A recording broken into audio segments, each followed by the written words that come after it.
নমস্কার বন্ধুরা, পূজার সাথে বাঙালি আনায় সবাইকে স্বাগত জানাই। আজকের রেসিপি কাঁচা ডিমের ঝোল।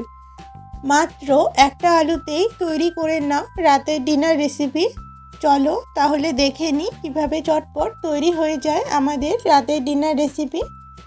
চলে যাচ্ছি মূল রান্নায়। ঝোলটা বানানোর জন্য একটা বড় সাইজের আলু আমি এভাবে গোল গোল করে কেটে নিয়েছি। 4টে কাঁচা লঙ্কা, একটা মাঝারি সাইজের পেঁয়াজ আর একটা বড় সাইজের টমেটো। দিয়ে দিলাম 1/4 চামচ নুন, 1/4 চামচ হলুদ আর 1 চামচ সর্ষের তেল দিয়ে আমি ভালো করে মেখে নেব।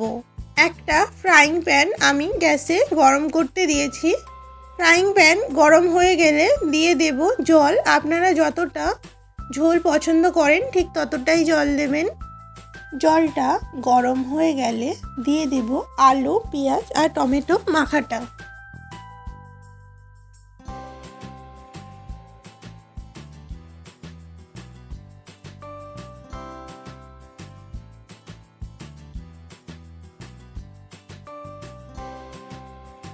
দিয়ে দিলাম 1/4 চামচ নুন আর আমি আবারও 9 মিনিটের জন্য চাপা দিয়ে সিদ্ধ হতে দিলাম।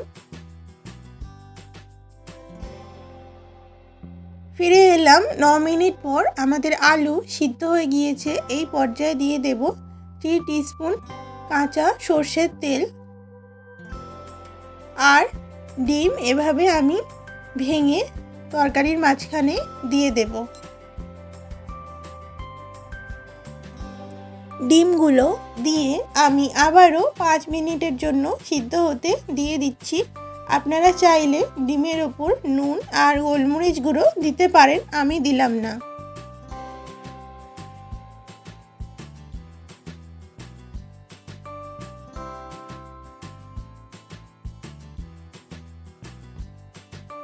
ফিরে এলাম 5 মিনিট পর। ডিমের শাকসুকি বা কাঁচা ডিমের ঝোল একেবারে তৈরি হয়ে গেছে। এই পর্যায়ে দিয়ে দিলাম কেটে রাখা ধনিয়া পাতা। একটু বড় বড় করে কেটে আমি দিয়েছি।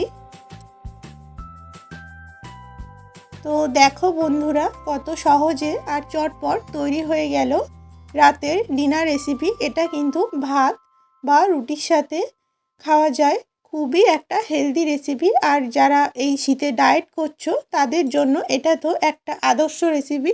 বাড়িতে তোমরা অবশ্যই ট্রাই করো আর দেখো এটা কেমন লাগছে। কোনো রকম মশলা ছাড়া তৈরি হলেও অনেকে ভাবতে পারো এটা কিন্তু খেতে খারাপ লাগে। ট্রাস্ট মি, এটা খেতে হয় অসাধারণ। তোমরা বাড়িতে একবার হলেও ট্রাই করো আর আমাকে জানিও কেমন হয়েছে। ভালো থেকো, সুস্থ থেকো। Thanks for watching.